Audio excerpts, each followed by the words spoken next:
मध्ये आपलं स्वागत आहे। आज आपण एकदम झटपट रेसिपी बघणार आहोत, गुळ शेंगदाणा चिक्की, जी सर्वांना आवडते। कुठल्याही ऋतूत करू शकता आणि एकदम पौष्टिक रेसिपी आहे। तुम्ही नक्की ट्राय करा आणि रेसिपी संपूर्ण समजून घेण्यासाठी व्हिडिओ स्किप न करता संपूर्ण बघा। तर मग चला सुरू करूया।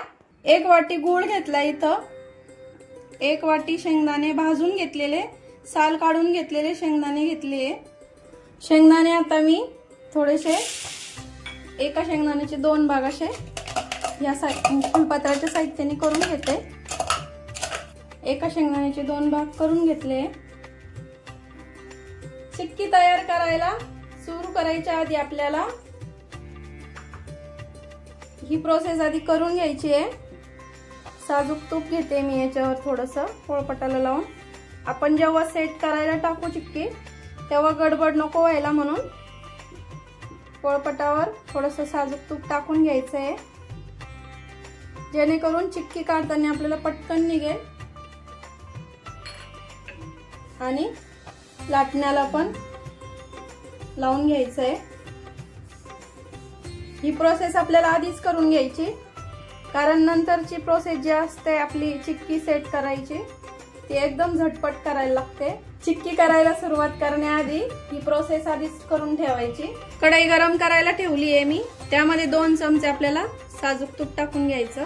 साजूक तुपामुळे चिक्कीला अशी छान चकाकी येते। आणि 1 वाटी गूळ घालून घ्यायचा आहे। शेंगदाणे आणि गूळ समप्रमाणात घ्यायचे आपल्याला। गूळ थोडासा जास्त घेतला तरी चालतो, तुम्हाला जास्त गोड आवडत असेल तर। कढई गरम होईपर्यंतच आपल्याला गॅस फुल ठेवायचा आहे। कढई गरम झाली आहे, गॅस कमी करते मी।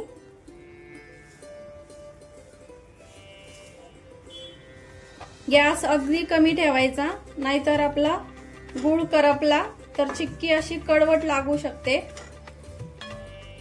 गूळ पूर्ण आपल्याला वितळून घ्यायचा आहे।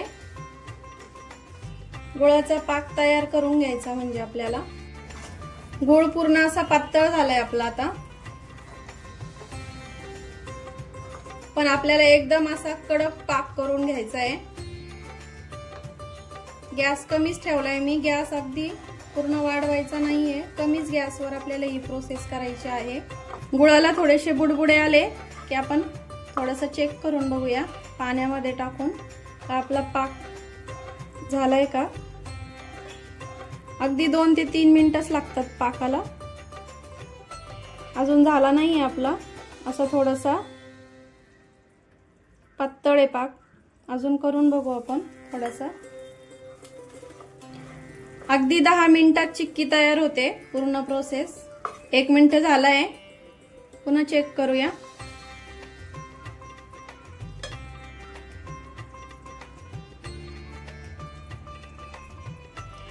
बघू शकता आपली गोळी तयार झाली आहे, याचा अर्थ आपला पाक तयार झाला। गॅस बंद करते आणि 1 वाटी शेंगदाणे घेतलेले टाकून घेते।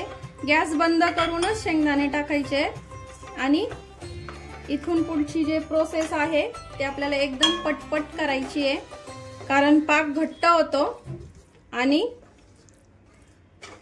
चिक्की तयार होत नाही। तयार झालाय आता। आपण ज्या भांड्यावर किंवा मी पोळपाटावर काढते त्यावर आपल्याला हे काढून घ्यायचं आहे। काढून घेतल्याच्या नंतर आपल्याला हे पटपट पसरवायचं। ही प्रोसेस आपल्याला एकदम झटपट करायची आहे। तुम्हाला किती जाडीची चिक्की हवी आहे त्याप्रमाणे तुम्ही इथं चिक्की थापून घ्या। मी आता लाटण्याला थोडीशी पसरवून घेते। चिक्की या प्रकारे मी सेट करून घेतली आहे। आता आपल्याला ही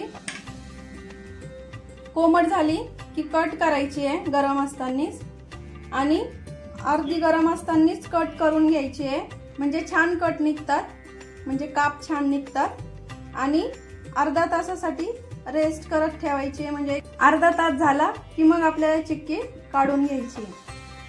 थोडीशी थंड झाली की चिक्की आपल्याला कट करून फक्त काप करून घ्यायचे आहेत अर्धवट, जेणेकरून नंतर सोपे पडतील आपल्याला काप करायला।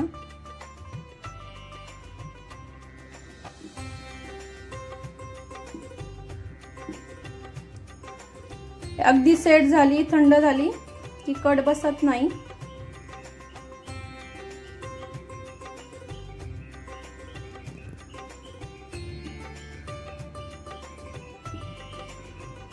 आता आपण अर्ध्या तासाने कट करून घेऊ। अर्धा तास झालाय आता आपला, आपण काढून बघूया।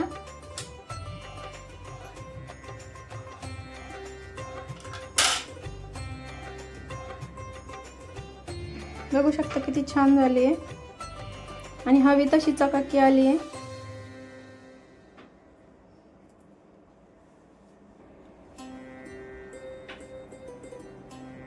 बघू शकता किती कडक झाले, क्रिस्पी आणि कडक।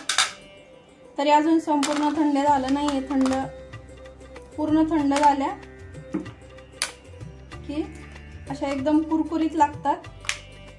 माझी गुळ शेंगदाणे चिक्कीची रेसिपी कशी वाटली कमेंट करून नक्की सांगा, आणि माझी रेसिपी आवडली असेल तर लाईक करा, शेअर करा, सबस्क्राईब करा आणि कमेंट करायला विसरू नका। सबस्क्राईबच्या शेजारी जे बेल आयकॉनचं बटन असतं ते क्लिक करायला विसरू नका, कारण मी रेसिपी पोस्ट केली की तुम्हाला लगेच नोटिफिकेशन येतील। आणि माझी रेसिपी नक्की ट्राय करा, कारण घरचं जेवण हे खरंच स्वादिष्ट असतं। आणि अशा छान कुरकुरीत आणि छान रेसिपी सोबत पुन्हा भेटूया, तोपर्यंत बाय बाय।